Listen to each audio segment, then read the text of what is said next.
ज्ञानाञ्जनशलाकया चक्षुरुन्मिलितं येन तस्मै श्रीगुरवे नमः। श्रीचैतन्यमनोभीष्टं स्थापितं येन भूतले स्वयं रूपः कदा मह्यं ददाति स्वपदान्तिकम्। वन्देऽहं श्रीगुरो श्रीयुतापदकमलं श्रीगुरून् वैष्णवांश्च श्रीरूपं साग्रजातं सहगणा रघुनाथान्वितं तं सजीवम् साद्वैतं सावधूतं परिजनासहितं कृष्णचैतन्य देवं श्रीराधाकृष्णपादान् सहगणा ललिता श्रीविशाखान्वितांश्च नमः ॐ विष्णुपादाय कृष्णपृष्ठाय भूतले श्रीमते भक्तिवेदान्तस्वामिने नामिने नमस्ते सारस्वते देवे गौरवाणी प्रचारिणे निर्विशेषशून्यवादी पाश्चात्यदेशतारिणे नमो महावदन्याय कृष्णप्रेमप्रदायते कृष्णाय कृष्णचैतन्य नामिने गौरतुषे नमः। हे कृष्णा करुणा सिन्धो दीनबन्धो जगत्पते गोपेश गोपिका कान्ता राधाकान्त नमोऽस्तुते तप्तकाञ्चन गौराङ्गी राधे वृन्दावनेश्वरी कृष्णभानुसुते देवी प्रणमामि हरिप्रिये वाञ्छाकल्पतरुभ्यश्च कृपा सिन्धुभ्य एव च पतितानां पावनेभ्यो वैष्णवेभ्यो नमो नमः। जय श्री कृष्ण चैतन्य प्रभु नित्यानंद श्री अद्वैत गदाधर शिवासादि गौर भक्त वृंद हरे Krishna Krishna Krishna Hare Hare Hare Ram Ram Ram Hare Hare.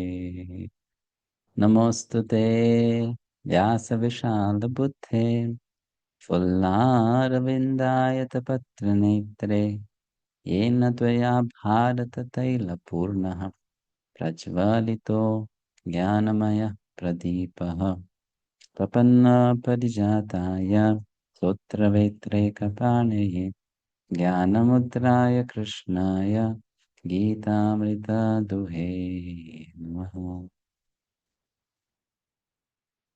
Chapter 1, Observing the armies on the battlefield of Kurukshetra. Arjuna has seen his relatives, friends, everyone arrayed in military forces to fight against him. And now he's getting bewildered, right? Tan Samiksha Sakonteya, when he saw on the other side whom? His friends and relatives, then Kripaya Paraya Vishtaha. Yeah, he got overwhelmed by Kripaya, which means compassion. Okay? Hmm? So Arjuna gives some reasons here of not fighting in the battle. Hmm. First reason, it's connected to the previous verse. Tan samikshaya sakonteya sarvan bandhunavasthitan kripaya pareya vishto vishidanidam abravit. Srila Prabhupada says that Arjuna's compassion, kripaya pariya avishtaha, was of a higher grade. So just a word of, what do you call, importance and significance, that when you study this chapter and the next chapter, in the purports given by Srila Prabhupada, you'll find Srila Prabhupada sometimes praising Arjuna's compassion, and sometimes Srila Prabhupada is criticizing Arjuna's compassion. Right? If you have studied Bhagavad-Gita carefully previously, you will notice that thing. So, as a reader, sometimes one may think, how is it possible? In one place, you are criticizing him, another place, you are appreciating him. How is it possible? Right? Isn't it? Hmm? So let me ask you one thing. We, as anyone, do we have a right to actually comment on any characters mentioned in Bhagavad Gita, Srimad Bhagavatam, or Vedic scriptures? Do we have a right to comment on them? Just like we comment on some friend of ours, he did this and he was wrong, or she did it and she did it wrong. Do we really have an qualification or eligibility to comment upon them? No, right? Who are we? We cannot comment upon them, because if they have come in the Vedic scriptures, they must be really, really somewhat great personality. Otherwise, they would not be in the scriptures. Correct? So, Srila Prabhupada is not commenting on Arjuna's personal character. What he's doing is he's just taking lessons from him, taking him in a different roles. So first he takes him as a pure devotee. Then he's taking lesson from him that his compassion is very nice, praiseworthy. And then if he's taking him as a conditioned soul, then he's criticizing that compassion. Huh? This is very important to know about Srila Prabhupada's purpose. Anywhere Srila Prabhupada in his purpose, if he's appreciating someone or something, that is on the context. Or if he's criticizing someone or something, that is also again in the context. But there is no personal hatred or any such kind of liking towards that character, towards that personality. Hmm. So here he is appreciating in some places not. So this compassion of Arjuna is of higher grade. So now in this table you see the verses, the reasons by Arjuna to not fight, and the counter explanation given by Krishna in Bhagavad Gita. Very nice table for our study purpose, you know. So you have, like in verses 28, 29, 30, Arjuna's reason of compassion. And then Krishna is going to counteract that in verses 2.11 to 2.30. Fine. Mm. Then 1.31 to 35 is about it, personal enjoyment. Krishna is going to counteract that in 31 to 37.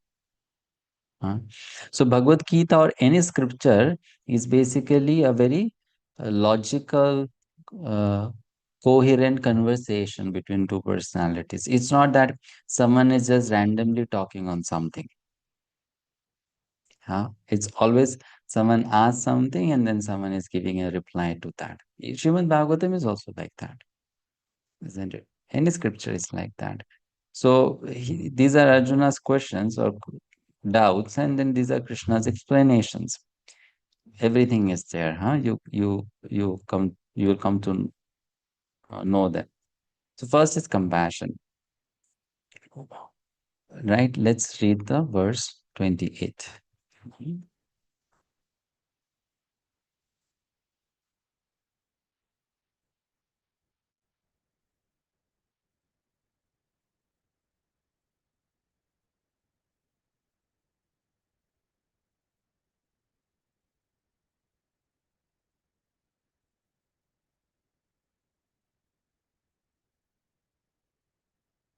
Website is loading. I don't know why it's taking so much time today. It should not take so much time. It is taking time. It's chapter 1.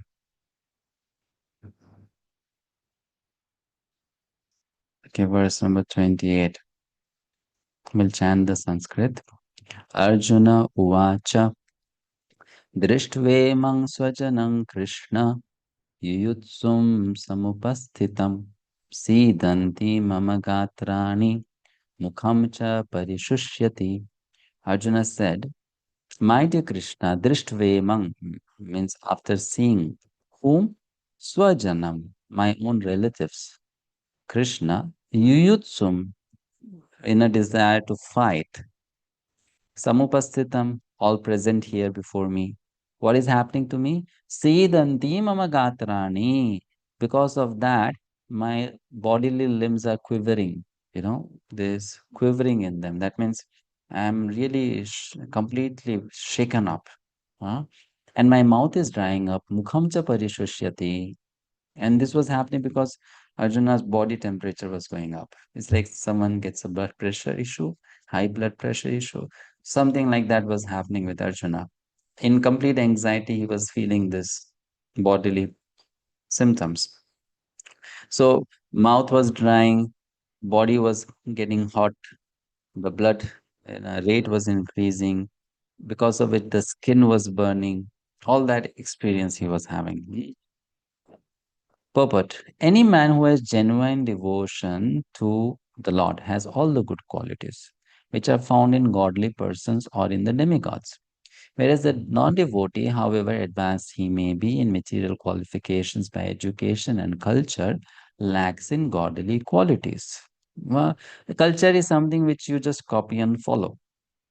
That doesn't mean that one necessarily has that quality, isn't it? As such, Arjuna, just after seeing his kinsmen, friends, and relatives on the battlefield, was at once overwhelmed by compassion for them who had so decided to fight amongst themselves. As far as his soldiers were concerned, he was sympathetic from the beginning, but he felt compassion even for the soldiers of the opposite party, foreseeing their imminent death. And while he was so thinking, the limbs of his body began to quiver, and his mouth became dry. He was more or less astonished to see their fighting spirit. Practically the whole community, all blood relatives of Arjuna, had come to fight with him. This overwhelmed a kind devotee like Arjuna. Although it is not mentioned here, still one can easily imagine that not only were Arjuna's bodily limbs quivering and his mouth drying up, but he was also crying out of compassion. Such symptoms in Arjuna were not due to weakness, but to his soft heartedness. A characteristic of a pure devotee of the Lord, it is said, therefore, yasyasti bhaktir bhagavatya kinchana sarve gunes tatra samasute sura harava bhaktasya kuto mahad guna manorathe nasati dhavato vahi. One who has unflinching devotion for the personality of Godhead has all the good qualities of the demigods. But one who is not a devotee of the Lord has only material qualifications that are of little value. This is because he is hovering on the mental plane and is certain to be attracted by the glaring material energy. Fine, simple. The lesson to take from this purport is a good devotee, a pure devotee of Krishna has all good qualities, genuinely. Whereas a person who is not a devotee may have those good qualities, but that is only circumstantial. That is not the nature of that person. Hmm? It's only circumstantial. By circumstance, that person is showing that quality. That's not the nature of that person, right? So, a very important lesson was drawn on this topic by His Holiness Bhakti Swami Maharaj. He used to say that you can copy someone's gestures, you can copy someone's behavior, you can copy someone's manners of etiquette, you can copy someone's code of conduct, but you cannot copy someone's character, isn't it? Hmm. So, when we come to Krishna consciousness, we copy and paste the etiquettes of a devotee. We copy and paste the code of conduct of a devotee. We copy and paste the dress and attire of a devotee. We copy and paste the behavior of a devotee. We do all that copy and paste. But we cannot similarly just copy and paste the character of a devotee. For that, one has to really become a devotee, isn't it? Hmm. And that is possible by change of consciousness. When the consciousness will change, then that character will also develop. Uh, So, for those who are devotees, because they have such character naturally, therefore they have such qualities naturally. But for someone who is not a devotee, he may externally show that he or she has such a quality. isn't it? Externally, that person may show. A very good example is in Srimad Bhagavatam. Kamsa was actually very loving towards his sister Devaki. Devaki was one of his, or not just one of his, was his favorite sister, whom he loved the most. And therefore, he did it for no one, but for his sister, he became the chariot driver. I mean, which is a very, very, you know, meek position. Who becomes a chariot driver? You know, who becomes a chariot driver? Very meek position. Even in the current times, do you find that the bride and bridegroom are going to their home, and the bride sister, he comes forward and says, "I'll drive the car." Right? Even in present times, it doesn't happen like that. But in those days, he's a king and he's saying, I'll become the chariot driver, which means externally was showing that I have so much love for my sister, so much concern. But as soon as he heard that Akashwani, all that concern, love, affection went away immediately. Mhm. So that is external quality. Devotees are not like that. Fine. Next, fear response. So this is a very simple exercise which we want to do here. Prabhuji, What I are have the a question. yes, Ritvija Mataji. Yeah. You told like a devotees that nature will be there. For a non-devotees, it's based on circumstances, right? But if a person who is in mode of goodness, like by the way he was born and brought up in a good family, Yes, may yes, not be devotional, but yes. they follow all the principles of human ethics kind of Correct, things. correct, So correct. they can. It's not like they should be a devotee, right? No, it's not, it is not necessary for them to be devotee, but what is mentioned here is Manorathe nasti dhavato bahi, which means what? They are fully controlled by modes of nature. So that person is sattva guna, and because of being situated in sattva guna, that person is exhibiting good qualities, right? But as soon as there will be an attack of rajoguna or tamoguna, which is not there, but when there will be an attack of rajoguna or tamoguna, then that good quality will disappear. You know, so it's not that it's their personal fault. The fault is being controlled by the three modes,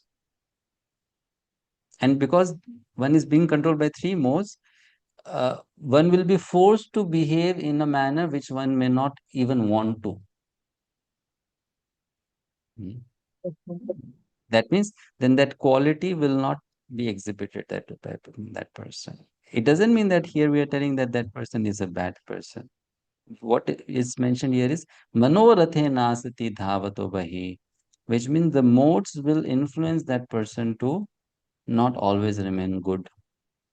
And it's not like a bad person, but if suppose if you are soft spoken, like if they don't, react much if bad happens, if they thinks like, okay, this is what I have to face, and there are people who face that and they don't react violently as well. So, Yeah, that is possible. It is possible. Sometimes some quality may be with that person, and here we are not talking about just one good quality. Here it's basically an aggregate of all good qualities, right? So for someone who is not a devotee, to maintain that goodness always is very difficult. Somewhere or other, that person will be succumbed by a bad quality. That person may not outrightly exhibit all bad qualities, but some or other bad quality will uh, get inflicted upon that person because of the influence of three modes. So, what here Srila Prabhupada is telling us is that for someone who is under the control of three modes, that person can never remain always good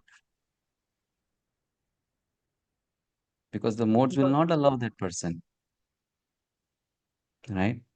Whereas someone who is a devotee, which means someone who is above the three modes, can do that, can exhibit qualities like that always. Mhm. Fine. Yeah. What are the different ways in which you can respond to an object of danger or a fearful situation? So here we are trying to learn from Arjuna's situation. Let's say you are in a dangerous situation. So you respond to that situation. And what are the ways you respond to that situation? What are some of the ways in a dangerous situation? How do you respond? From your experience, how do you respond in a fearful situation? Hare Krishna, Prabhuji. Let's say you're Normally, walking on the street at dead night and suddenly you notice that there's a snake just 1 feet away from you, a cobra. How will you respond in that situation? Prabhuji, like freeze. Hmm? Freeze. Trying You, not you, to go near that. you, yeah. So one way of responding is that you become completely stunned, which means you don't know what to do. Right? Next, someone, please. You're on. Uh, yes. So you become stunned. Huh? Then what else? You run anxiety. away. You become full of anxiety. You start shouting or screaming, right? You run away, or you try to fight back in that situation, isn't it? These are the ways you will respond, correct? So one person, he did an analysis, psychological analysis, and said these are the 4 ways you respond. Generally, what are they? Fight. Flight means you run away. Freeze, or fawn. Fawn means what? You try to negotiate with the other person. You know, like, can we find a midway path? Can we find a solution? Neither yours nor mine. Let's find a midway. Negotiation is there, isn't it? Mm. Let's say a thief attacks someone. So one may try to negotiate with the thief to save oneself. In many ways are there. So these are 4 ways. Arjuna's case, how did he respond to his fearful situation?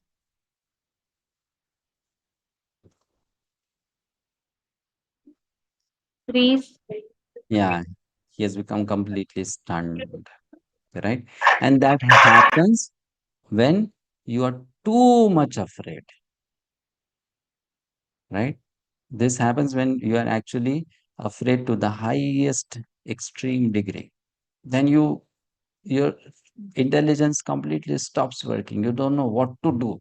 And that's why you become completely stunned, you know, immovable. So that's what happened with Arjuna. He was not able to decide completely. And in the verse 30, he'll say, my mind is reeling, which means he was not able to even stand properly. His mind was reeling. Correct? So now you see, Arjuna is afraid on seeing the army of the other side. Duryodhana was also afraid on seeing the army on the Pandava side. Correct? Both were afraid, isn't it? Hmm? So both are afraid. The way Arjuna responded to that situation is he completely got stunned. How did Duryodhana respond to that situation?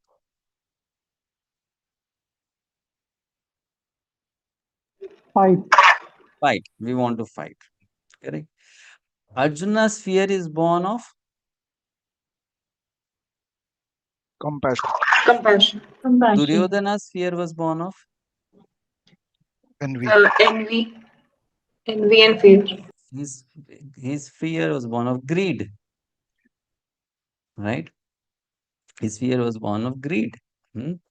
Now, in case of Arjuna, the fear is born of compassion. In his case, the fear is born of greed. But if you look at both these fears, can we say one of them is material, the other is spiritual?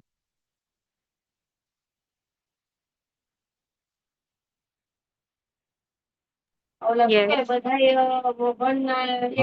One is material, the other is spiritual. Is it so? No. Both are material, right? Both are material. Duryodhana's is material, Arjuna's is also material. But Duryodhana's is self-centered, and Prabhupada many times uses this phrase in his purpose. Arjuna's is self-extended. What is the difference? Self-centered means for me. Self-extended means for those whom I love. Right? In that case, even Arjuna's fear is material because again, it's on the bodily platform. So there are people who are good people. They may not want something for themselves, but still they have a material consciousness because they want something for whom they like or love, which also again based on bodily relationship or bodily concept of life. Mm.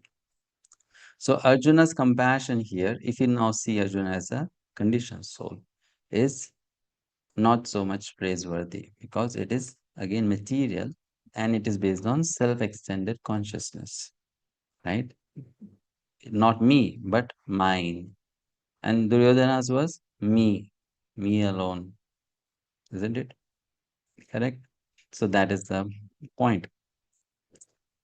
But at the same time, we should know this will come in chapter 12 of Bhagavad Gita.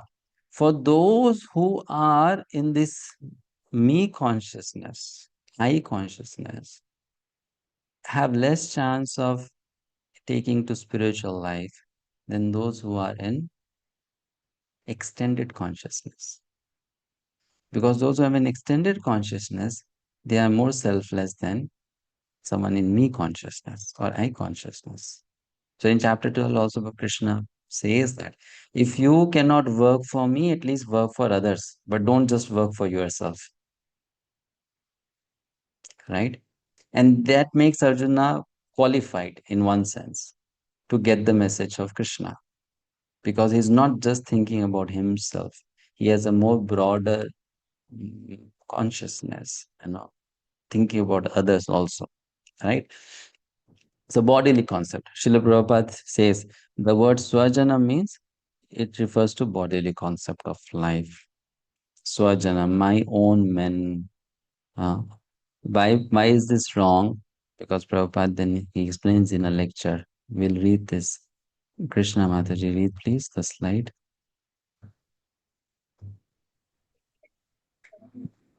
My dear Krishna, I have to kill my own men. Own men means this bodily relationship. Why are others not own men? Everyone is own man because everyone is Krishna's son. So when one becomes Krishna conscious, he can see everyone as own men. And when he is not Krishna conscious, he simply sees own men where there is bodily relationship. This is the defect.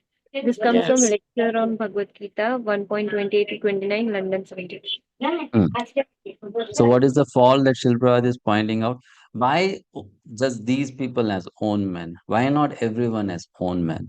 Which means if someone you are fighting with someone, then that person, even if that person is not belonging to your family, that person is still an own man if one sees from the broader perspective of that person being a part and parcel of Krishna. Right? So Arjuna is thinking, how can I fight with my own people? So that bodily consciousness you can say is fine, but still from transcendental perspective, that is also not fine. Isn't it? So that flaw is there, which is being pointed out. Arjuna's situation, there are symptoms of fear. We'll read the next verse, 29. Vepatushcha sharire me romaharshascha jayate gandivang shangsate hastat tvakchaiva paridahyate. My whole body is trembling. My hair is standing on end. My bow, Gandiva, is slipping from my hand and my skin is burning. Why? Because the blood temperature has gone high. So he's perspiring, and because he's perspiring, the Gandiva is slipping from his hand. His skin is burning, right? And in the purport, Prabhupada explains why such experience is there. Vardhani Mataji, please read. There are two kinds of trembling of the body and two kinds of standings of hairs on it. Such phenomena occur either in great spiritual ecstasy or out of great fear under material conditions. There is no fear in transcendental realization. Arjuna's symptoms is in this situation are out of material fear, namely loss of family. This is evident from other symptoms also. He became so impatient that his famous bow Gandhi is slipping from his hands. And because his heart was burning within him, he was feeling a burning sensation of the skin. All these are due to material conception of life. Thank you. So in this verse, exactly opposite. Previous verse, Arjuna is very compassionate, very nice quality. In this verse, it's only material conception of life. 30.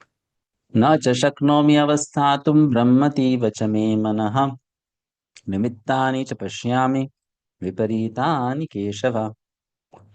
So he's saying, I'm now unable to stand here any longer. I'm forgetting myself, which means he's losing his consciousness to such an extent that he is not able to think properly. And my mind is reeling. Then he says, Nimittani cha pashyami. I see only causes of misfortune.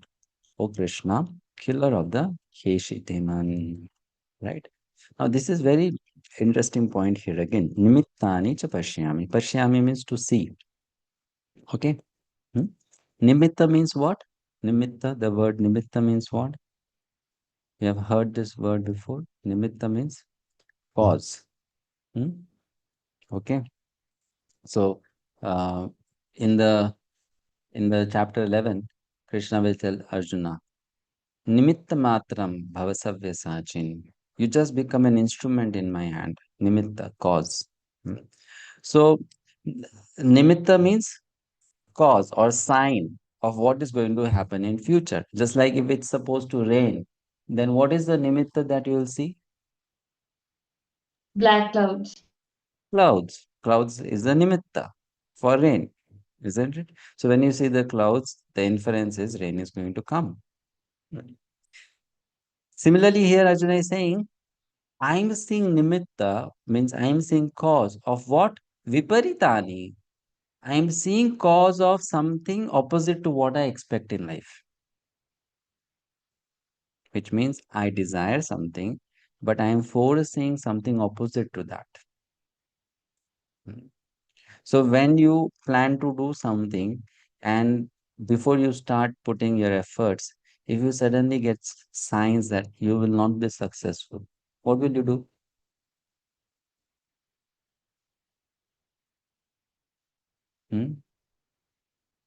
If you want to do something, you planned out, and then suddenly you start getting signs that what you are going to do will not be successful, what will you do then? Stop that effort. Stop. You'll retrieve, isn't it? You step back. Correct? So Arjuna is saying, I don't see any good thing in this whole battle. Why should we fight? Nimittani cha pashyani, viparitani keshava. I don't see any good for me. Right? So that is the second reason for Arjuna to not fight. That what is the benefit? Nothing in it for me. So Srila Prabhupada then says that actually Arjuna is thinking about his benefit. He's not thinking about Krishna's benefit. Prabhu, can I just ask you a question? Yeah. This is, you were just saying that, okay, if we see that there is a cause of failure, then we tend to, we tend to retrieve. So at what point should one, like, we see that, Krishna is asking Arjuna to persist, and ultimately Arjuna does fight. But when it comes to us in our own personal lives, when we see that, okay, there's failure, how many times is it okay to try something again? At what point would you consider that to be an over endeavor, which is, not good for spiritual life, that we over endeavor for something? Yeah, that is my. Good question, Madhuri. We will be discussing this later when karma section comes. But because you asked, if something is easily obtained by putting little efforts, then you should know that is in your quota. for anything, if you have to really struggle very hard, then it is understood that it is not in my quota. That is the easiest way and simplest way to take, right? Now, over endeavor, what is the definition of it? Over endeavor means when to achieve that you are compromising on your other aspects of life, then it's called over endeavor. So it's not that this philosophy is stopping you from working harder or trying harder, but this philosophy is stopping you from becoming so absorbed in something that you start neglecting the other aspects of your life, which are also very important. You're getting it? Hmm? So let's say I'm trying to get something, and for that I put in 8 hours. I did not get. So I'll try harder, but then I decide to put 8 hours only, but still I work harder, with more intensity, with more skills. Then it's okay. But if I now think, let me compromise on my spiritual life, let me compromise on my family life, let me compromise on my health, let me compromise on my other duties, and instead of working 8 hours, let me work 18 hours to get it done. Then it's over and over. Hmm? Right. So, so many people they say, no, no, if you work very hard, someday you'll achieve the goal. Yes, you will achieve the goal, but at the cost of losing many things in life, isn't it? So then did you really achieve? No, you lost also so much, right? So then that is not allowed by scriptures, or at least that's not good for growing in life. Rather than that, what one should do, one should try once, try second time, third time, and then if one's not getting it, then one can find some other way. And even if, and still if that desire is very strong in the heart, then you leave it for time to manifest.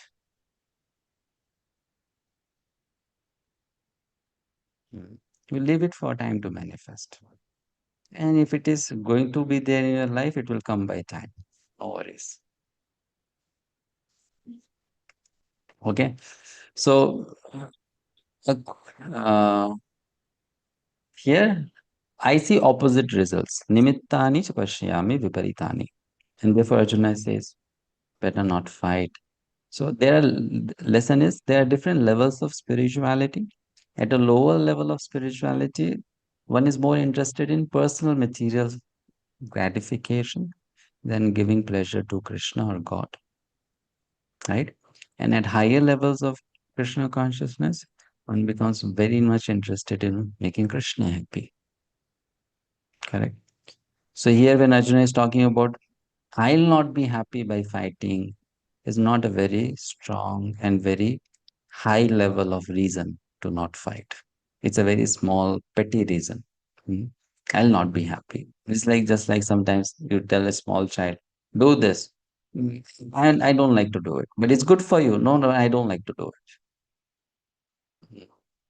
What is in it for me? I'm not happy. I'm not getting any benefit out of it. Right? So here, Arjuna is not understanding the higher principle. So enjoyment, no ultimate good. Hmm. Let's read the purport for 31st. Due to his impatience, let's read that. Aladini Gopi Mataji. Hare Krishna Prabhuji Pranam. Due to his impatience, Arjuna was unable to stay on the battlefield, as he was forgetting himself on account of this weakness of his mind. Excessive attachment for this material things puts a man in such a bewildering condition of existence. Bhayam vitiyabhini vesataha syat. Bhagavad-Gita 11.2.37. Such fearfulness of loss of mental equilibrium take place in persons who are too affected by material conditions. Arjuna envisioned only painful reverses in the battlefield. He would not be happy even by gaining victory over the foe. The word Nimmitani, Viparitani are significant. When a man sees only frustration in his expectation, he thinks, why am I here? Everyone is interested in himself and his own welfare. No one is interested in the supreme self. Arjuna is showing ignorance of his real self interest by Krishna's will. One's real self interest lies in Vishnu or Krishna. The conditioned soul forgets this and therefore suffers material pains. Arjuna thought that his victory in the battle would only be a cause of lamentation for him.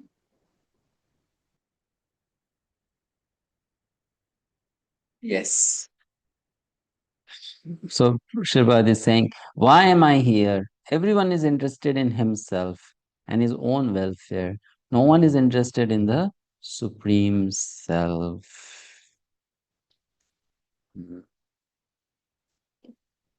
Next, enjoyment. Na cha shrevanupashyami hatva swajanam ahave na kangshe vijayam krishna na cha rajyam sukhani cha. I do not see how any good can come from killing my own kinsmen in this battle. Nor can I, my dear Krishna, desire any subsequent victory, kingdom, or happiness. So he's saying, not just Shreya. Shreya means ultimate good. Anupashyami. I am trying to look at this whole situation again and again, again and again. But though I am trying to consider if there is any benefit out of this battle, I am not able to see any single benefit. Nothing good is in it. How will there be any good by killing one's own relatives? And then, moreover, he's saying those who will get killed, they will go to heaven, and those who will kill will go to hell. So, why should I kill? Better to get killed because the person getting killed is getting a better reward than someone killing. And then Krishna says, no, if you kill, you become victorious. Arjuna says, I do not want such victory, Krishna. Na kangshe vijayam. Krishna says, if you become victorious, you become the king, you get the kingdom. He says, Nacha Rajyam, I don't want the kingdom also. If you get the kingdom, you become happy. Nacha Sukham, I don't want that Sukha also, happiness also. I do not want such life, such victory. I do not want such kingdom. I do not want such happiness. So what is my benefit in it? What is in it for me? Nothing. Right? Therefore, I should not fight. So Srila gives an explanation to this mentality. Tulasi Mataji, please read.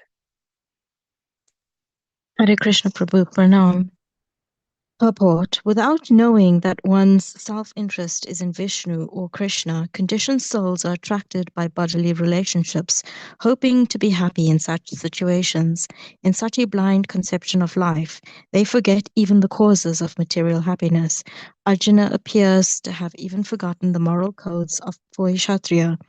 It is said that two kinds of men, namely the Kshatriya, who dies directly in front of the battlefield under Krishna's personal orders, and the person in the renounced order of life who is absolutely devoted to spiritual culture, are eligible to enter into the sun globe, which is so powerful and dazzling. Arjuna is reluctant even to kill his enemies, let alone his relatives. He thinks that by killing his kinsmen, there would be no happiness in his life, and therefore he is not willing to fight, just as a person who does not feel hunger is not inclined to cook. He has now decided to go into the forest and live a secluded life in frustration, but as a Kshatriya, he requires a kingdom for his subsistence because the Kshatriya cannot engage themselves in any other occupation. But Arjuna has no kingdom. Arjuna's sole opportunity for gaining a kingdom lies in fighting with his cousins and brothers and reclaiming the kingdom inherited from his father, which he does not like to do. Therefore, he considers himself not himself fit to go to the forest to live a secluded life of frustration. Hare Krishna. Thank you, Prabhu. Okay. Any questions from what we discussed so far? Yes, then you can unmute yourself. Yes, Vardhani Mataji. Krishna Prabhuji. Prabhuji, my question is that here, as we discussed before, that Arjuna is acting as a conditioned soul. So, like, why Prabhupada is telling that his compassion is as a pure devotee, and at the same time, it's conditioned also. Just because he wants to draw two kinds of lessons from it, right? Actually, Arjuna is getting compassionate not only because he's an illusion, but also because he's a devotee. So he's seeing at both the from both the perspectives, right? That's all. So that we should not. Some people in this world they think Arjuna is like us, an ignorant soul. So that illusion of people has to be destroyed also, because Arjuna is not an ignorant soul like us, you know, right? And some people, but at the same time, Arjuna is behaving like an ignorant soul. So that lesson also has to be imparted to the people, isn't it? Hmm? Therefore, both the aspects are being presented, hmm? So that we do not fall into illusion in any way. That's the point. Fine. Just like, sometimes when you are telling a person about something, then you want to give some precautions. Do not act like this, do not act like that, do not do this, do not do that, do like this, do like that. Why? So that that person does that thing perfectly and doesn't get uh, into any problem. So similarly, when we are understanding any scripture, any understanding any specific siddhanta, then our acharyas, they present that same thing from different angles so that we do not misunderstand it in any way. Hmm? There are many people in this world who do not think that Arjuna is a devotee, who think that Arjuna is actually an ignorant soul. And by getting this message of Bhagavad Gita, that Arjuna will later on merge into Brahman, which is here presented by Krishna, and that's the destination of every single conditioned soul, isn't it? Which means they do not have a concept of a pure devotee and the Supreme Lord. Their concept is all Brahman, conditioned state, liberated state. Hmm. But then our approach is not like that. Our approach is what? He is a pure devotee, acting like a conditioned soul. Therefore, there are many things which are spoken like that to remove the doubts from people's minds. Okay. So Arjuna's concern is what? With whom shall I enjoy? If I kill the kinsman, my kinsman, though I'll get the victory and the kingdom, and you say I'll be happy. But then with whom will I share that happiness? Right? So how will I enjoy? No friends, no family, no society. What will I do of all the wealth? Hmm. So that's why, what is the point in fighting? No point. Hmm. That's what is repeated again in the next four verses 32, 33, 34, 35. Right? Let's read them. Kim no rajyena govinda, kim bhoge jivitena va, yesham arate kangshitam no, rajyam bhogaha sukhani cha, taimeva sthita yuddhe, pranang styaktva dhanani cha, आचार्याः पितरः पुत्रास्तथैव च पितामहाः मातुलः श्वशुरः पौत्रः श्यालः सम्बन्धिनस्तथा एतान् हन्तुमिच्छामि घ्नतोऽपि मधुसूदन अपि त्रैलोक्यराज्यस्य हेतोः किं नु महि कृते निहत्य धार्तराष्ट्रान्नः का प्रीतिः स्यात् Janardan. O Govinda, of what avail to us are a kingdom, happiness, or even life itself, when all those for whom we may desire them are now added on this battlefield? O Madhusudana, when teachers, fathers, sons, grandfathers, maternal uncles, fathers-in-law, grandsons, brothers-in-law, and other relatives are ready to give up their lives and properties and are standing before me, why should I wish to kill them, even though they might otherwise kill me? O maintainer of all living entities, I am not prepared to fight with them, even in exchange for the three worlds, let alone this earth. What pleasure will be derived from killing the sons of Dhritarashtra? Hmm? And Duryodhana is just opposite, right? Let everyone die, I'll enjoy. That's his mentality. But Arjuna is thinking, let everyone live and I'll suffer. No problem. So he uses three names of Krishna here: Govinda, Madhusudana, and Janardana, right? Vishwanath Chakravarti Thakur gives the meaning to these names.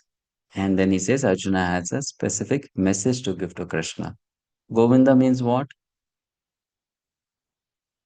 What's the meaning of the word Govinda? One who gives pleasure to cows and sons. Yes, one who gives pleasure to cows and senses, right? So when Arjuna is calling Krishna Govinda, what is he saying? Indirectly, Krishna, why are you not thinking of my own happiness? You should be asking me to do something which will give me happiness. My senses should become satisfied. You are Govinda. So you should understand that killing my own kinsman will not satisfy my senses. And in the purport, what will Srila Prabhupada say? In response to this statement of Arjuna, what does he say? Govinda is not supposed to satisfy your senses, right? Rather, you should be satisfying Govinda's senses. That's the point that Prabhupada mentions, right? Then next word which Arjuna uses is Madhusudana. Madhu was an enemy of Lord Vishnu and he was killed by the Lord. So he's telling the Lord, you killed your enemies and therefore you got the name Madhusudana. And that is easy. But you are asking me to kill whom? My own relatives. That's difficult, Krishna. That's not easy, right? And the third is Janardana. So Vishwanath Thakur is telling that Arjuna is telling Lord Krishna, you see, if they are supposed to get killed, you kill them. Why are you asking me to kill them? And if you kill them, because you are the Supreme Lord, you will not get any sin also. So why you are asking me to kill them? In that way, he is giving indirect messages to Krishna using these names. Purport. Read the purport now. Yes, Divya Kamalapati Prabhu. Hare Krishna. Hare Krishna. Arjuna has addressed Lord Krishna as Govinda because Krishna is the object of all pleasures for cow and the senses. By using this significant word, Arjuna indicates that Krishna should understand what will satisfy Arjuna's senses. But Govinda is not meant for satisfying our senses. If we try to satisfy the senses of Govinda, however, then automatically our senses are satisfied. Materially, everyone wants to satisfy his senses, and he wants God to be the order supplier for such satisfaction. The Lord will satisfy the senses of the living entities as much as they deserve, but not to the extent that they may covet. But when one takes the opposite way, namely, when one tries to satisfy the senses of Govinda without desiring to satisfy one's own senses, then by the grace of Govindas, all desires of the living entity are satisfied. Arjuna's deep affection for the community and family members is exhibited here, partially due to his natural compassion for them. He is therefore not prepared to fight. Everyone wants to show his opulence to his friends, relatives, but Arjuna fears that all his relatives and friends will be killed on the battlefield and he will be unable to share this opulence after victory. This is a typical calculation of material life. The transcendental life, however, is different. Since a devotee wants to satisfy the desires of the Lord, he can, Lord willing, accept all kinds of opulences for the service of the Lord. And if the Lord is not willing, he should not accept a fathering. Arjuna did not want to kill his relatives and if there were any need to kill them, he desired that Krishna kill them personally.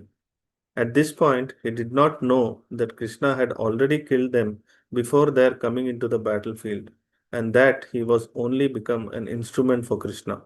This fact is disclosed in following chapters. As a natural devotee of the Lord, Arjuna did not like to retaliate against his miscreants, cousins, and brothers. But it was the Lord's plan that they should all be killed. The devotee of the Lord does not retaliate against the wrongdoers, but the Lord does not tolerate any mischiefs done to the devotee by the miscreants. The Lord can excuse a person on his own account, but he excuses no one who has done harm to his devotees. Therefore, the Lord was determined to kill the miscreants, although Arjuna wanted to excuse them. Hare Krishna Prabhu. Yes. Okay, so here the mood of a devotee is very nicely explained, and the mood of the Supreme Lord is also explained. Right? Prabhupada says in the subsequent verses, you'll come to know, or chapters, you'll come to know, that the Lord has already killed them, and Arjuna is only supposed to become an instrument. So, nimitta. And because he becomes the instrument, then he's not going to suffer the reactions of what he is going to do. Right? Very important point. When we act on behalf of Krishna or the spiritual master, then whatever we do is a karma, a bhakti karma, which means that activity will not bring us any reaction. But when we act on our own, then what we do becomes karma, right? And will bring us a reaction, isn't it? Therefore, you see, I assume you have studied or read Srimad Bhagavatam, or you know stories from Srimad Bhagavatam, right? There is this case of Kardam Muni who gets married to whom? Devhuti. Devhuti, correct? So Kardam was doing austerity for many years, isn't it? And what is his goal? His goal is to get married. That's his goal. No. Before getting married, his goal was already fixed. What was his goal? Eventually, I want to take sannyas. That was his goal. Correct? But then he had a desire of getting married also. If a good girl comes, I'm okay with that.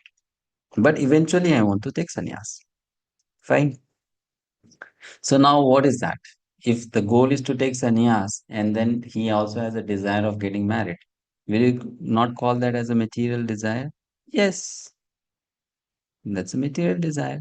Because ultimately his goal was to take sannyas. Even when he got married, at that time itself, he told his wife, as soon as you get the first son from me, I'm going to the forest.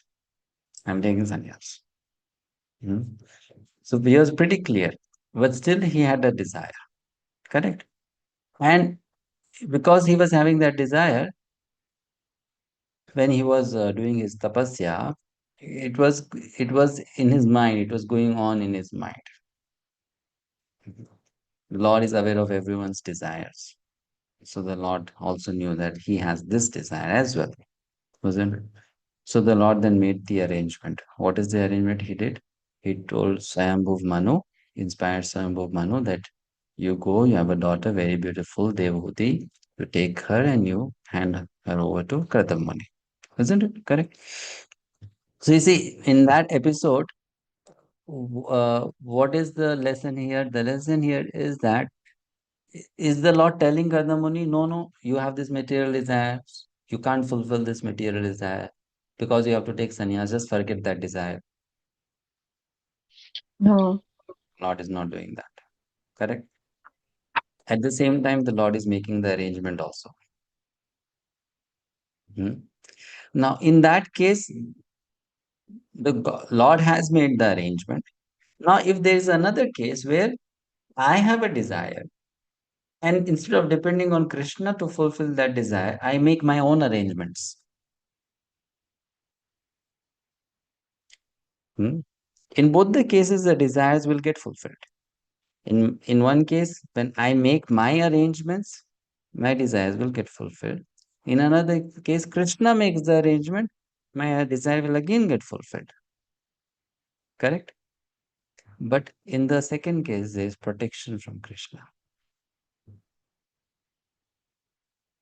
Because that thing is permitted by Krishna. It is being done with Krishna's blessings. Isn't it? So, see, the lesson here is whatever we do in our life, even if it is material, when it is done with the blessings of Bhagavan and Guru, then there is protection in whatever we do. But if we think it's material and therefore I should do it on my own without really actually depending on Krishna or spiritual master, then there will be problem in what to do. There will be reaction for it. So here what Arjuna is doing is a material act. What is that? It's fighting. But because this fighting is permitted by Krishna, that fighting is also coming with protection. You know, isn't it? And that's a very important point. Sometimes devotees think, only for my spiritual things in life, I need the spiritual master or Krishna's permission. And for my material things, that's because I have a material desire, I should fulfill it or I should try to fulfill it. Why for that I should depend on Krishna or Guru or the blessings of Guru? But that's not correct. That's not correct.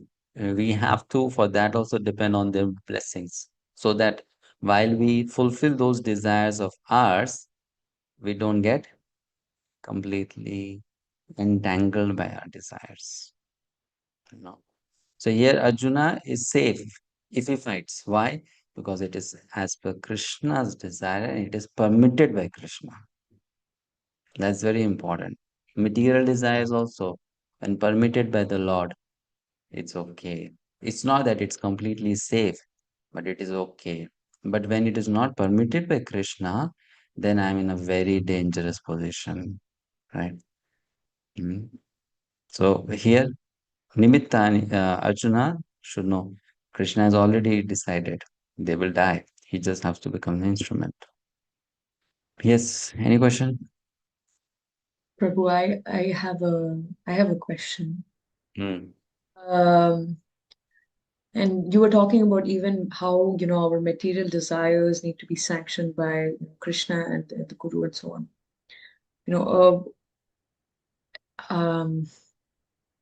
This is a very difficult thing for me to kind of understand that, how can we not make an endeavor for something to happen? For instance, Kardama Muni had, he does tapasya and then he wishes for a wife, and then he attains this. But similarly, don't we also, if we want to have desires fulfilled in our life, we have to make an endeavor. We cannot just Yeah, wait you have to around, make endeavor. You have to wait make around. endeavor. Then you have to make endeavor, keeping Krishna also in the picture. Okay. So, okay. So how do we know this? How, who are we supposed to approach? Even for simple things, yeah. For that, we have to approach three things. We have to approach the scripture. Is my desire allowed by the scripture? Right? We have to approach sadhus. Is what I desire permitted by them? And then I approach my guru. What I desire, is it permitted by him? If they permit, the scriptures permit, the sadhus permit, and the guru permits. That means Krishna also permits. And then, now, because they have given permission, when you endeavor to fulfill those desires, because I am fulfilling a material desire, there is every chance that I may get entangled. It's simple to understand, isn't it? Every chance is there. So now when you do it with that permission, you get blessings. also, protection also. Mm. Right? Is it possible that somebody, like, I don't know, approaches these three sources and then they're still unsuccessful in a particular material endeavor? Yeah, that is also possible. Sometimes externally, the scriptures are allowing you to do that. Sadhus are also saying it's fine. The Guru is also saying it's fine. But then your own karma, Mhm. it Mhm. doesn't allow you to have that desire fulfilled.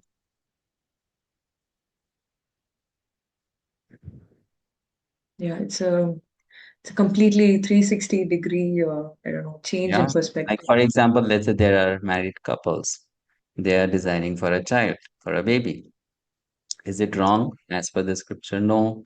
Will the sadhu say no? No. Will the guru say no? No. They approach the guru. Please give us blessings. We want to conceive a child. The guru says, okay, very nice. Try to bring a Vaishnava, right? So now they conceive, but it doesn't happen. So then what do they have to think? That's my bhagya. That's my Mhm. It's very different than the concept of life that is currently like extant existing, in the sense that you have to endeavor for what you want, or you know yeah. yeah. Yeah, that is true. But then that is completely wrong concept of life actually, because here you are giving too much importance on your own endeavor. But you are not understanding the other factors also are there in control. Yeah. Therefore, in Bhagavad-Gita, Krishna is going to talk about factors behind work. Mhm. And only one factor is efforts. The other factors also. Only one factor is effort. So success depends on all the factors.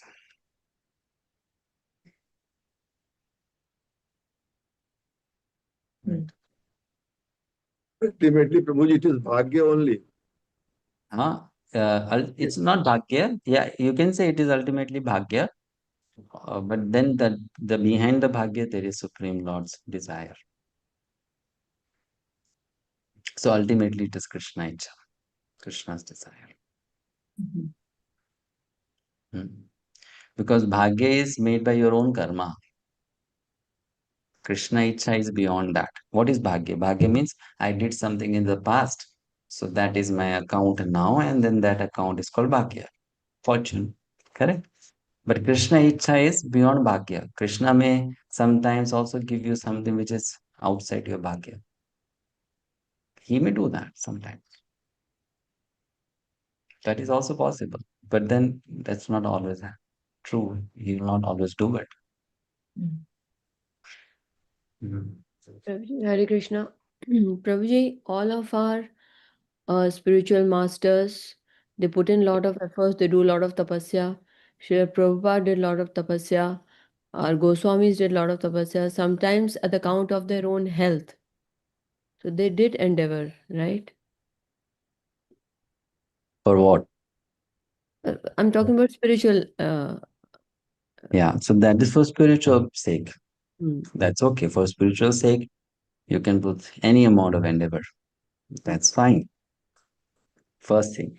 Second thing is that when we talk about these all personalities, great personalities, that they did things at the cost of their health. It's not really true.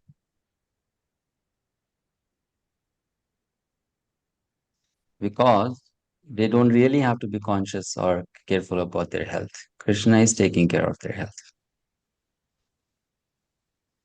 Hmm. They don't have to think about their health. They're not at our platform or at our level. Like for example, I don't eat food, so then I'll call it starving. Why? Because my body needs food. But what if my body doesn't need food? Right. Then if I don't eat, will it be called starving? No. So their body doesn't need food. Their body doesn't need sleep.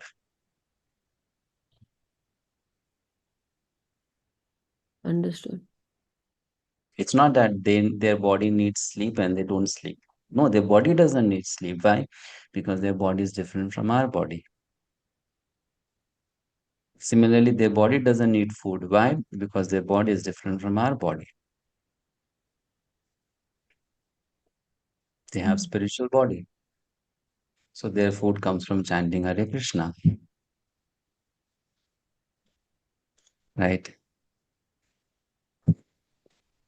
So therefore, even a conditioned soul, uh, if he just sacrifices his or her health for the sake of seva, it is very much appreciated. It is also very nice attitude for one to keep. But at the same time, um, one should know that the body is itself the sadhan to attain the sadhya. So I cannot really too much torture the body because that is the sadhan, that is the means to attain the sadhya, which means the goal, isn't it? So therefore, that also has to be taken care of. That is again very important. His Holiness Bhakti Swarup Damodar Swami Maharaj, Dr. T.D. Singh, when he was young brahmachari, he didn't used to take care of his health much. So then Srila Prabhupada called him up and he said, you should better take care of health. So he asked why. So he said, because when you get old and if you have a healthy body, you can preach 50 times more than what you can do when you are young. And the reason why that is true, because when you're old, people listen to you, right? Because you have seen the world, you are experienced, so you can do 50 times more preaching. So Prabhupada was basically telling him, take care of your health because you can do more seva if you have a proper healthy body. So that's why we have to do that. But yes, if we become transcendental, then fine, then Krishna will feed you, Krishna will make you go to sleep. You don't have to worry about it. Hmm. So, how much should I take care of my body? We should take that much care of our body that when we sit to chant, we can chant very attentively. That much care is needed for the body, uh, and that attention is not that, okay, I think I'm attentive. That attention means that you can sit to chant for 2 hours without going to sleep, and your mind is completely absorbed in the mantra. That means now you are in a healthy body and a healthy mind. That much health we need because that is our primary means of getting spiritual success. Right. Okay. So then the next reason, fear of sin. Arjuna doesn't want to fight because he fears sinful reaction. So you see, this is a much better reason than the previous reason. No, I'll not be happy. Why should I fight? But here he's saying, I have a fear of sin. This is wrong. Why should we do it? Prabhuji, I'm so sorry to interrupt. I just have another question with regards to, the point that we were just discussing. How do we know that somebody truly has, our best interest in their heart? Even among the spiritual community, it is very difficult to know that somebody has our best interest in heart. It's that is one question. Yeah.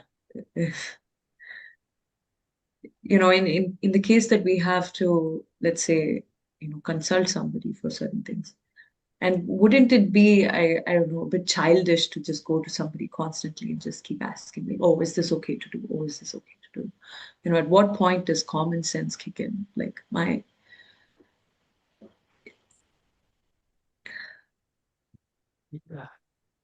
See,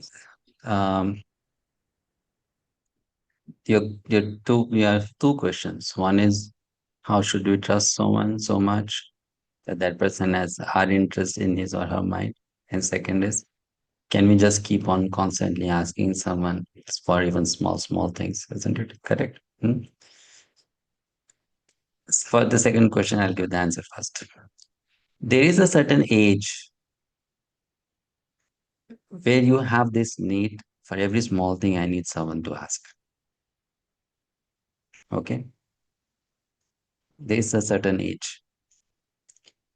Till that age comes, you will have that need. Basically, it's a need of having a shelter, a very trustworthy person for whom can be approached for every small thing in life.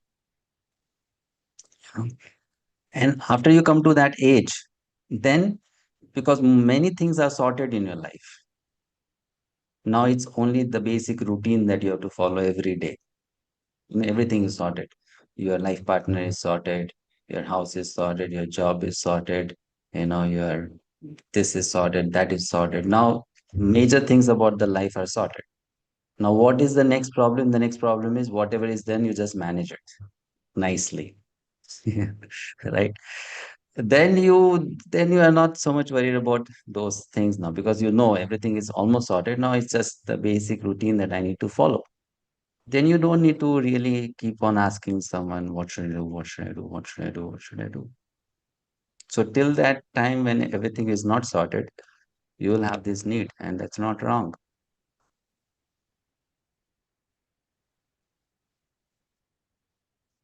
Fine. Now the first question, who is having our best interest? First, that person should be pure-hearted,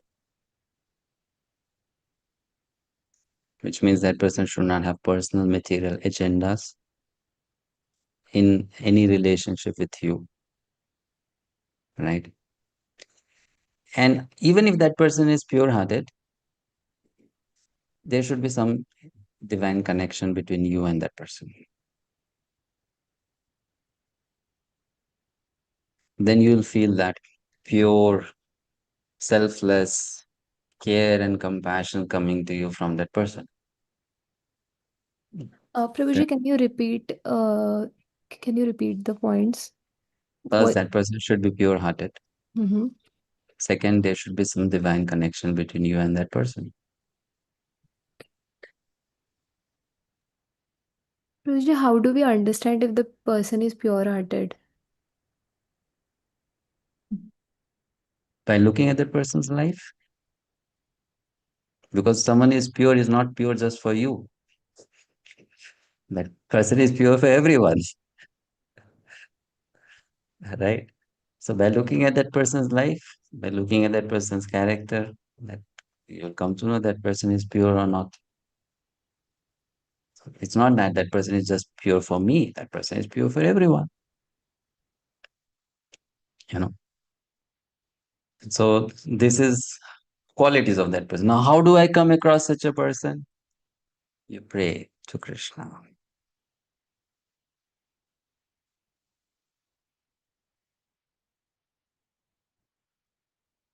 Right.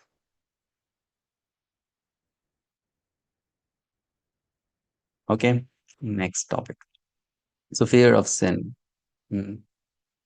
Papamevashrayed asman hatvaitanatatainah tasman narhavayang hantung dhartarashtran sabandhavan swajanang hi katham hatva sukhinah syama madhava. Sin will overcome us if we slay such aggressors. See, Krishna may tell Arjuna, you're again and again saying, these are my family members, these are my relatives, these are my friends. But Arjuna, they are aggressors. Aggressors means those who try to harm you. So they have tried to harm you. In that sense, they have now become your enemies. And it's not wrong to kill the aggressors. Even the scriptures allow it. Therefore, it is not. So then, on that argument, Arjuna is giving a counter argument. What is the counter argument? Yes, they are aggressors, but they are special aggressors. How they are special?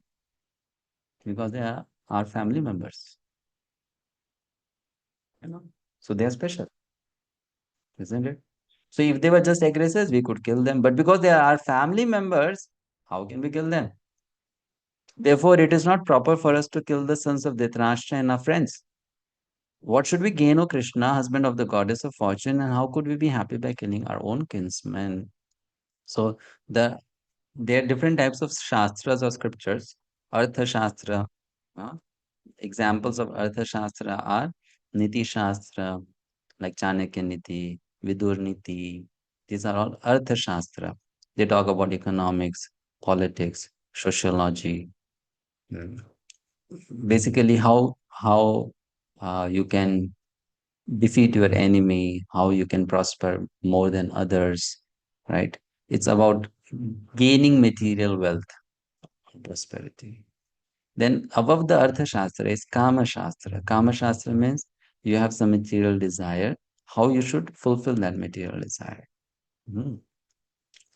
And then beyond the Kama Shastra, there is Dharma Shastra, which means your duties, moral conduct, how you should live, what are your duties. Above Dharma Shastra, there is Jnana Shastra, which talks about not just mundane duty, it talks about spirit soul, Atma Jnana.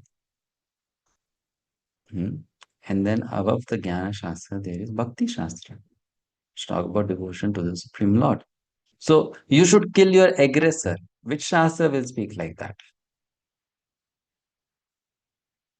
Dharma Shastra. Artha Shastra.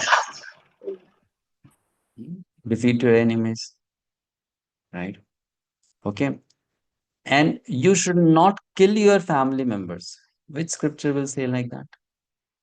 Dharma Shastra. Dharma Shastra.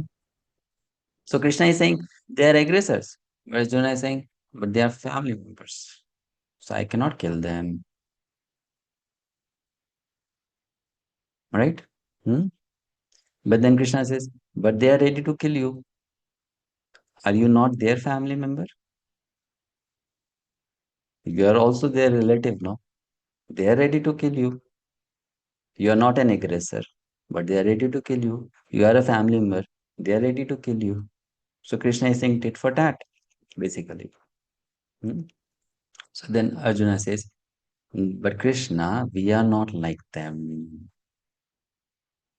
That's what he says in the next verse, verse number 37. Are we like them, Krishna? No, we are not like them. Let's read this first, that purport. 6 types of aggressors are there. Sankarshan Vishnu Prabhuji. Prabhuji, are you there? Sankarshan Vishnu Prabhu. Yeah, Prabhuji, yeah. I'm starting here. It's Yes. types of aggressors. Here are 6 types of aggressors. Papa, according to Vedic injunctions, there are 6 kinds of aggressors. First, poison giver. Second, one who sets fire to the house. Third, one who attacks with deadly weapons. Fourth, one who plunders riches. Fifth, one who occupies another's land. And the 6th, one who kidnaps a wife. Since aggressors are at once to be killed, and no sin is incurred by killing such aggressors, such killing of aggressor is quite befitting and ordinary ban. But Arjun was not an ordinary man. He was saintly by character, and therefore he wanted to deal with them in saintlessness. The kind of saintliness, however, is not a Kshatriya, is not for a Kshatriya. Although a responsible man to the administration of the state is required to be saintly, he should not be cowardly. For example, Lord Rama was so saintly that people even now are anxious to live in the kingdom of Lord Rama, Ram Rajya. But Lord Rama never showed any cowardice. Ravan was an aggressor against Rama because Ravan kidnapped Rama's wife. But but Lord Rama gave him sufficient lessons, unparalleled to the history of the world. In Arjuna's case, however, one should consider the special type of aggressor, namely his own grandfather, own teacher, friends, sons, grandsons. Because of them, Arjun thought that he should not take the severe steps necessary against ordinary aggressors. Besides that, saintly persons are advised to forgive. Such injunctions for saintly persons are more important than any political emergency. Arjun considered that rather than kill his own kinsmen for political reasons, it would be better to forgive them on grounds of religion and saintly behavior. He did not therefore consider such killings profitable, since for the matter of temporary bodily happiness. After all, kingdom and pleasures derived therefrom are not permanent. So why should he risk his life and eternal salvation by killing his own kinsman? Arjun's addressing of Krishna as Madhava or the husband of goddess of fortune is also significant in his connection. He wanted to point out to Krishna that as the husband of the goddess of fortune, he should not induce Arjun to take up a matter which would ultimately bring about misfortune. Krishna, however, never brings misfortune to anyone, to say nothing of his devotees. Yes. When someone is in too much of pain, and then that person starts using sarcasm, right, to pass on his painful situations message to the other person, thinking that the other person is not feeling my pain, right? Like, for example, let's say someone is very much in trouble, and the other person is trying to help that person, and the other person is saying, I'm trying to be kind upon you. And then this person say, yes, yes, you are very kind. But actually, it's not that that person is appreciating the kindness. It's more of a sarcasm. Yes, yes, you're very kind. Similarly, Arjuna is here again and again being sarcastic. You are Madhava, you are Govinda, you are this, you are that, and you are asking me to do all this nonsense. How can you be Govinda? How can you be Madhava? You know, and he's speaking like that because of his pain. Again and again, kind of poking into Krishna's, sentiments that Krishna, how can you be uh, compassionate or kind or well-wisher of everyone? You're asking me to fight. So that's how Arjuna is behaving. So now when Krishna said, but they are not your well-wishers and friends, and are they not ready to kill you? So then Arjuna says, very nice verse here. Yadyapyete na pashyanti lobhopahata chetasaha kulakshay kritam dosham mitradrohe cha patakam. He's saying, yadyapyete na pashyanti lobha upahata chetasa. Though they are not able to see the faults in the battle, and why they are not able to see? Because their mind is completely covered by greed. Their intelligence is covered by greed. Lobha means greed. Chetasa means consciousness. Upahata means affected. Because their consciousness is affected by greed, their intelligence is not functioning properly. But Krishna, are we like them? Is our consciousness also affected by greed? Is kind of questioning Krishna. So though they are ready to fight, why should we also fight? And then he's saying, Kulakshay kritam dosham. They don't see the fault in destroying the dynasty. Kulakshaya kritam dosham. More than that, they also don't see the fault in mitra droha cha patakam. Patakam means sinful action. Mitra droha means betraying your friend or betraying someone who trusts you, cheating someone. That's called patakam. And this is the most sinful activity, actually. Yudhishthira Maharaj was asked by Yaksha in the form of a crane, which is the most sinful activity. And what did Yudhishthira Maharaj say? To cheat someone who trusts you. Right? That is the most sinful activity. So Arjuna is saying, these people are not even afraid of that sin, which is Mitra Droha. How Mitra Droha? Arjuna and Bhima protected the life of Duryodhana once. They gave him life when Duryodhana was badly defeated and beaten up by the Gandharvas. So Yudhishthira Maharaj sent Arjuna and Bhima to protect Duryodhana, and they defeated the Gandharvas. They brought Duryodhana back. So that time Duryodhana got a second life because of them. And now what Duryodhana is trying to do? Trying to fight and kill them. So this is like, being ungrateful. So Arjuna is saying, though they are so greedy and because of that they are not able to see all these things, we are not like that, Krishna. We should not fight.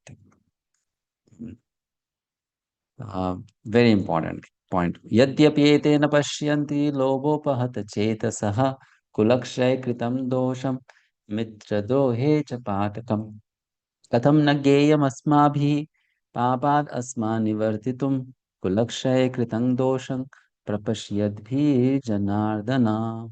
So greed is very bad. O Janardana, although these men, their hearts overtaken by greed, see no fault in killing one's family or quarreling with friends, why should we, who can see the crime in destroying a family, engage in these acts of sin? So there is a lesson from Srimad Bhagavatam. Narad Muni says, hunger and thirst can be satisfied by eating and drinking. Anger can be satisfied by chastising, but greed can never be satisfied by any means. And it is also said, greed makes you lose 5 things in life. First, austerity. Second, education. Third, knowledge. Fourth, reputation. Fifth, your spiritual pasya or strength.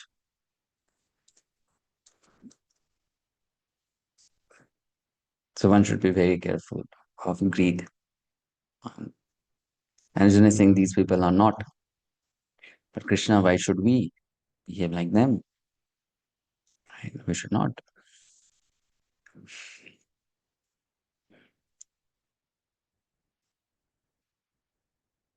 When we see someone doing wrong, what happens? We start thinking sometimes, let me also do it.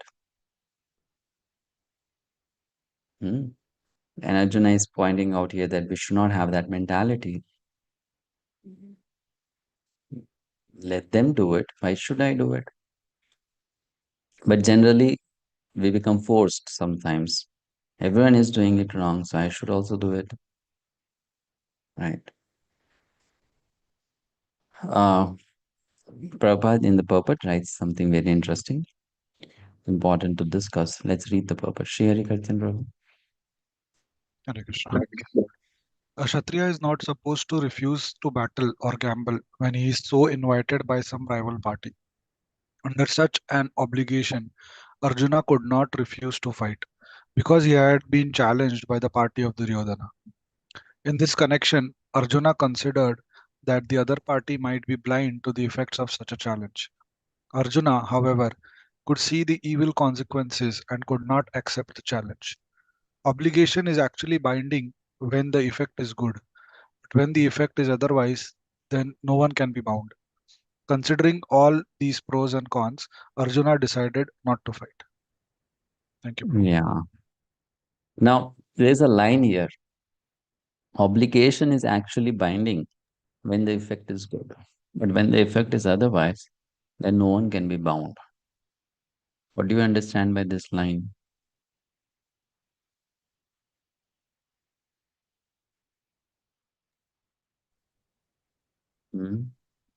You should check the effect of obligation and then decide whether you are really obliged or not. What is obligation? The circumstance like you're forced to do something, or you say that because somebody did some good, you're obliged to probably So say. basically, obligation means your duty. Correct. Right? Your obligations as a husband, your obligations as a wife, as a child, as a parent, as a citizen of the country, as this, as that, as an employee, as an employer. Different obligations are there. So what is said here? You are obliged to follow only when the effect is good. Which means what? Sometimes some people, they become so absorbed in being dutiful that they don't realize that just being dutiful is not going to help them in their spiritual life. They should also look for a higher purpose in life. Right? Which means they should not lose that opportunity to come higher in life. Uh, That obligation they should know is binding only when the effect is good, which means, okay, to give an example, here itself, Arjuna is obliged to fight as a Kshatriya because someone is challenging him. But when Arjuna knows by this fight, that person is going to have no benefit, I am going to have no benefit, the world is going to have no benefit, then why should I fight? Then I'm not obliged. So many people, they sometimes work under pressure. I'm obliged, I should do. I'm obliged, I should do. I'm obliged, I should do. Hmm? But then that obligation should not unnecessarily be accepted if the result of what I am doing is not beneficial at all. Right? What's the point? Sometimes some people, they continue to sacrifice animals in a ritualistic manner every year, thinking this is our obligation. Our ancestors used to do it, so we should also do it. Blindly, they do it without thinking, is it really benefiting anyone? No. Mhm. So, obligation is binding only when the effect is good. If not, then, then you can give up. No problem. It's a duty only as long as it is taking you and other person spiritually higher. If it's not, then you can forsake the duty. Obligation. That can be done. So that pressure should not be too much felt. In India, generally we see there is so much of this obligation culture. And people really sometimes ruin their lives under the pressure of obligations. So we should not do that. Even Srimad Bhagavatam says, you're following Varnashrama very nicely, that's your obligation. But if following Varnashrama doesn't bring you to Krishna consciousness, Shama eva hi kevalam, then it's waste of time. Right? So therefore one should always look at the higher purpose. Fine, we stop here. Any questions or comments? The next shlokas we'll take tomorrow. Prabhuji. Yes. Prabhuji, my question is like in the starting of the class, we discussed that as it is written in Bhagavatam also that a person who is not a devotee of Lord cannot have good qualities. But Prabhuji, in my case, like then my mind goes in fault finding of others. Like instead of learning from others, like I see that okay, this is he or she is not a devotee. Then how can she or he have a good quality? And if I see that there is a good quality, then also I feel some sort of envy also that how is this possible if it is written in scriptures. So two questions, like how to overcome this fault finding, and second is like how to overcome that envy which comes. Thank you, Prabhuji. First question, fault finding, that has got no connection with seeing that person as a devotee or not a devotee, because if I am a fault finding nature, I'll find faults even in devotees. So how should we stop fault finding? We should stop fault finding by telling ourselves, it's none of my business. How is the other person? Good person, bad person, none of my business. Right? So don't think too much about others and be more focused on what you are supposed to do in your life. Right? So then you will not find faults much. Right. Second question, now when it comes to non-devotees, and we see this. So it's not that non-devotees are not having good qualities at any time and at all. They also have. Sometimes they exhibit. So we don't have to become too much critical, first of all. Second thing, we should know that they are helpless. They're helpless, no? How are they helpless? Because the modes are controlling them. They are not controlling themselves. So instead of being envious of them or critical of them, we should just accept it as like that's how it should be. That's how it has to be. They're helpless.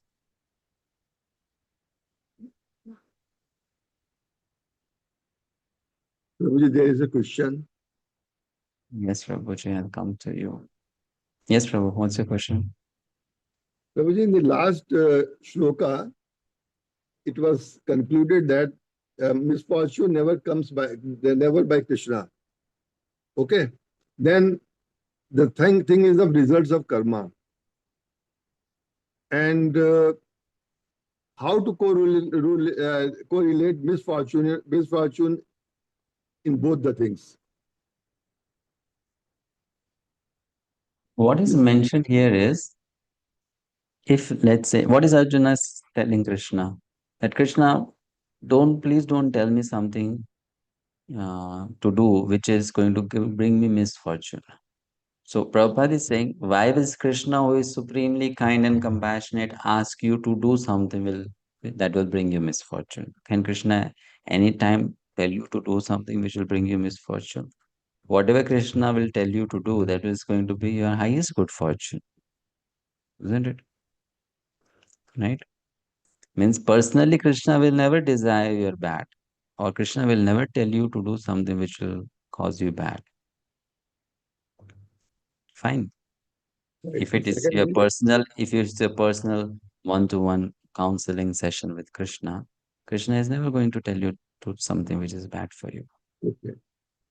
Right? But then when you misfortune comes in our life, that comes because of our own past karma.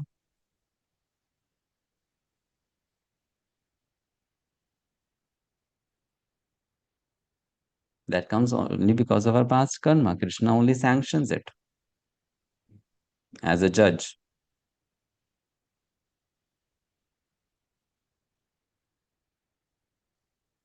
It means Krishna is the only sanctioning authority. Ultimately, the result will depend upon the karma. No. Krishna is sanctioning authority, but he has complete independence also. Mostly he will decide as per your karma, but sometimes he can also overrule that because he's independent. Just like Srila gives a very simple example. Some criminal is there, he has gone to the court. So the judge will punish or reward based on all the facts presented before the judge. Correct? Isn't it? Right. But at the same time, even if that criminal is proven to be a criminal, and the punishment has already been given in the books that he should be punished by like this. But the criminal, he seriously begs for forgiveness to the judge and says, please, my dear Lord, this time forgive me. I promise you, I promise you. And the judge then says, okay, you are forgiven. So the judge has that freedom.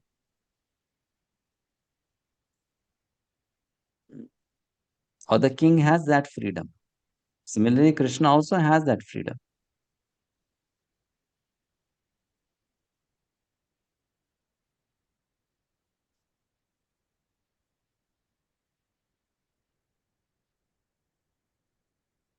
Means he can go beyond the legislation. Judge can go beyond the legislation. He can. He is given the permission by the constitution, he can. Like Krishna doesn't need anyone's permission. So Krishna can definitely.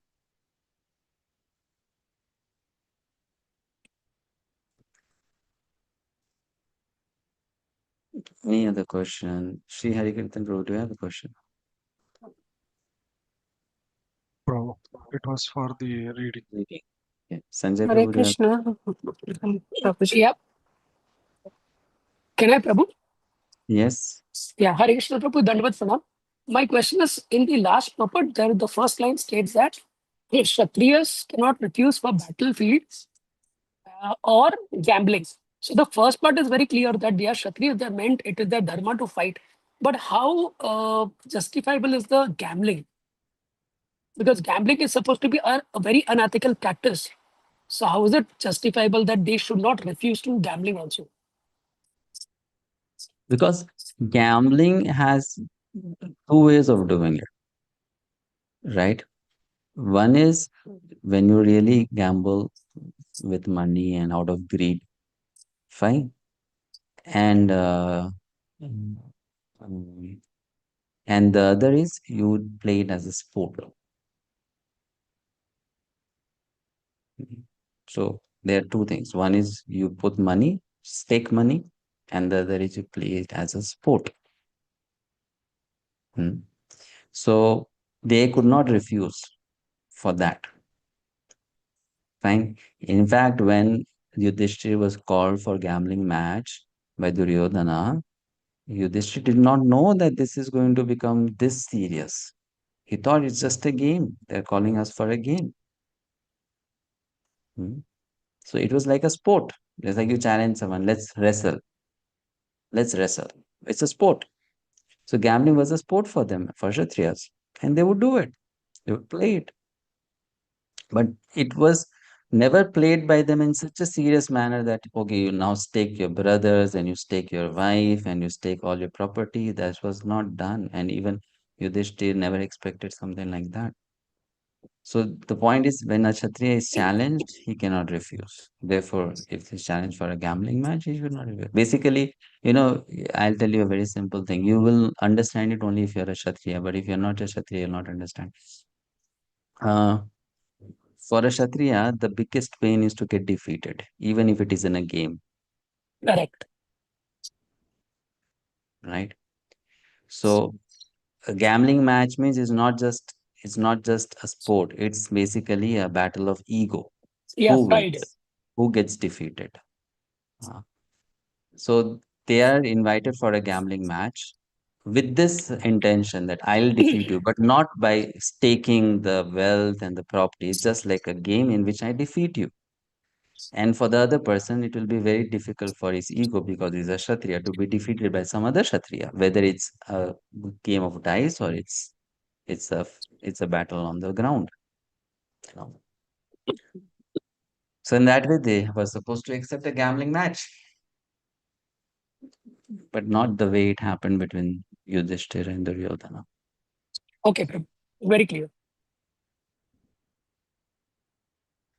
Therefore, when it was happening between Yudhishthira and Duryodhana, don't you have seen in Mahabharata or read in Mahabharata that people were objecting to the demands of Duryodhana, to the things he was putting on stake and asking Yudhishthira to put on stake. But because the king was keeping quiet, the king should have objected. Duryodhana, what are you doing? This is nonsense. You can't do all that here. It's just a match. But then, because the king was accepting it, the others, they understood, oh, this is not just a game. It is basically a trap. Trap.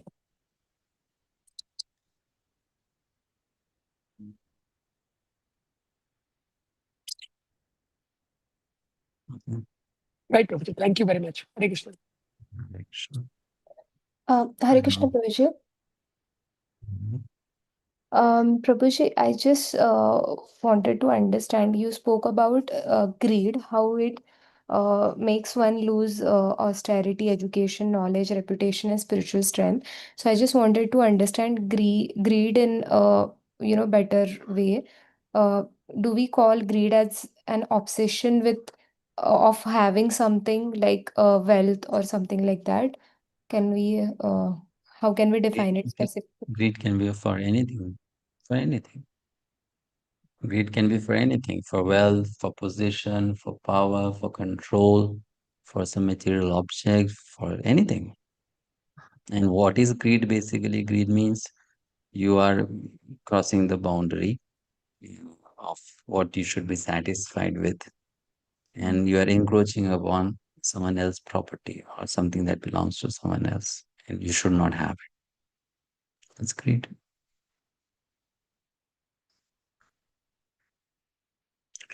Darshana Mataji.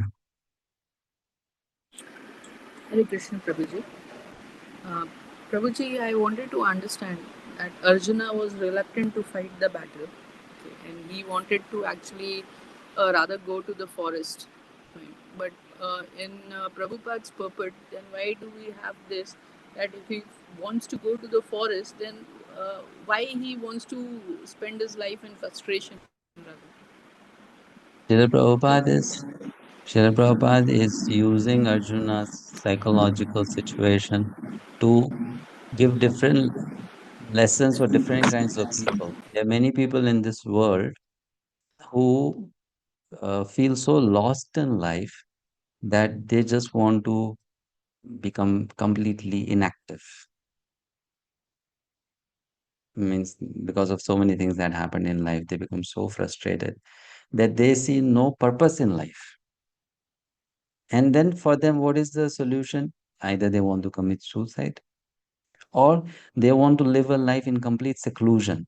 I don't want any relationship. I don't want any people around me. I don't want to do anything. I'll just survive. Miserably, I'll survive. There are people like that also, you know. So Srila Prabhupada is correlating Arjuna's psychic situation here with such people's mentality.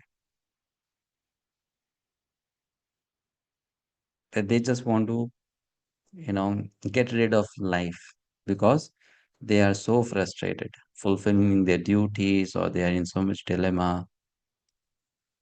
And Srila Prabhupada is correlating Arjuna's psychic situation, basically telling such people that this is not the way to live the life. No, you should not be. You should not be so negative about life.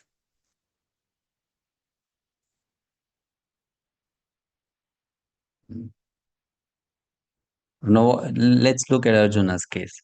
Arjuna is thinking, I'll go to the forest. I'll not fight. Right. And I'll live by begging. Okay, fine. Arjuna may do that. But then if he goes to the forest, will he be actually able to live there by begging? No. For 2 days, he will be happy to do it. But on the third day, he'll become frustrated because that is not his nature. Yes. Okay. Correct? Now, if he continues to beg, then that will be just a compromised situation. It's a compromise. So whenever you compromise in life and you don't accept that thing as, a reality of your life, then what happens? Internally, you are always sad because you made a compromise. You didn't really want it like that. Okay. And Okay. many times people do that in life because they are not able to uh, come out of or let go certain painful experiences. So, the desire to live, even the desire to live happily, the desire to do something, the desire to get some benefit out of life, all that is lost. Then they just live as like, yeah, I have to live, know what to do. As long as my death doesn't come, I have to anyway live. So they just live. But their life has lost colors. So Prabhupada is saying, no, we should not be like that. Hare Krishna, Prabhuji. Yes, Prabhu. So there is a question, list the 6 kinds of aggressors. Yeah, it's in the purport. Question number 10. Then we have to only name them or we'll have to explain them? No, you just list them. List means you just make a list. 1, number 2, number 3. Okay. Yes. Darshana Mataji, is your question answered? Yes, Prabhuji, that was answered. I also have one more confusion here, Prabhuji, regarding the karma. Okay. So here I would just cite an example. Say there's a student, okay, and there are few students who don't put in much hard work, but maybe due to their intelligence or maybe due to their past karmas, they are able to pass a certain exam, okay, with ease or with little effort. While there are students who are not able to. Okay. So in case the student is not able to put in efforts and still not realize any results, then what is it? What should we take it as? Is that past karma, or is that as per Krishna's wish? How that should be? Uh, how we should take it? It all now it depends on whom you are dealing with. Because if you are dealing with a person who is ready to accept your explanation of the situation in a very non-emotional manner, then you can tell that person, you see, you tried your best, you put the required amount of efforts, you did not get the expected result, but don't be worried. It's okay, you did your best. And life is like that. You have to learn to sometimes accept that though you try, you may not get what you want. And sometimes you may not try very hard for something and still it comes to you. So, this is a reality of life that everyone needs to accept. As you're growing, so you should also learn this truth of life. It's not that it is just for you, it happens with everyone. So, we have to first of all tell that person this is a truth of life. And it happens with everyone. It's not that it happens with few people, it happens with everyone. So, first of all, we explain it like that. That's when that person is ready to accept it in a very non-emotional manner. Fine. Now, let's say if that person is too emotional about that whole thing, then at that time you may have to give us some solace to that person. So you may, it's okay, don't worry. Next time you try harder, you'll do better. I'm sure, Krishna will help you more next time. So that you do, so that at that moment when that person is too emotionally, you know, affected, those emotions they settle. And when the emotions will settle, then the intelligence will start functioning. When that intelligence is functioning, then you have to tell that person, see, this is how life is. You have to accept it. This is a reality.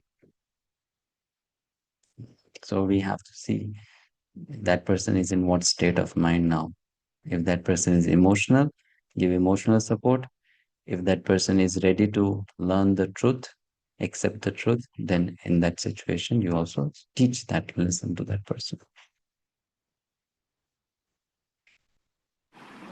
Okay, Prabhuji. So in case that is karma, okay, and then in the other case, when somebody is putting in efforts, okay, compromising other aspects of life, say, then what is this called? Is this purusharth? It is that person's desire, and therefore that person is putting a lot of efforts to fulfill that desire. That person is trying hard. Okay. So do we call this as purusharth, Prabhuji? Purusha Artha means they are actually Purusha Artha means purpose of life for a human being. So there are 5 Purusharthas. Artha is a Purusharth, Kam is a Purusharth, Dharma is a Purusharth, Mukti is a Purusharth, and Prema, love of God, is also a Purusharth. So, I, I mean, it's not just that if I want to get something, I work hard for it. That is called Purusharth. Purushartha basically means you are in a human form, you are a Purusha, and there are 5 things you should be looking for in life: Artha, Kama, Dharma, Moksha, and Prema. So some people they are focusing too much on the Purusha Artha of Artha. Some are focusing too much on Kama, someone too much on Dharma, someone too much on Moksha, someone on mixture of this, someone on Prema. So when we say over endeavor, now the point is, if your Purusha Artha is Prema, and then you are spending too much time to collect Artha, then that is over endeavor.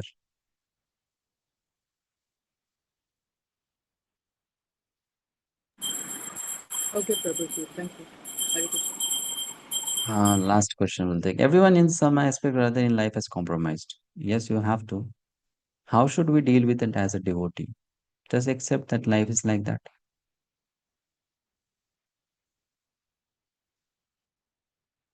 Sometimes you have to compromise. So you have to accept it, right? Accept it, no problem. That's how it is. That's why it's a tolerate. But then the compromise should not become so much that you lose the purpose to live. But little bit compromise you have to always do. But it should not become so much of compromise that you lose the purpose of your own life. Right? So on petty things we can compromise, but we cannot compromise on higher aspects of life, the higher goals of life, that we cannot. For that we have to take a stand. Krishna is not telling Arjuna to compromise. Krishna is telling Arjuna to fight for a higher goal. Similarly, sometimes for a higher goal, we have to fight. So who become lost in life? One who starts compromising in everything because they don't have a purpose in life. They don't have a higher goal. So then they are compromising everything. They are trying to make everyone happy. And in the course of trying to make everyone happy, they become most miserable.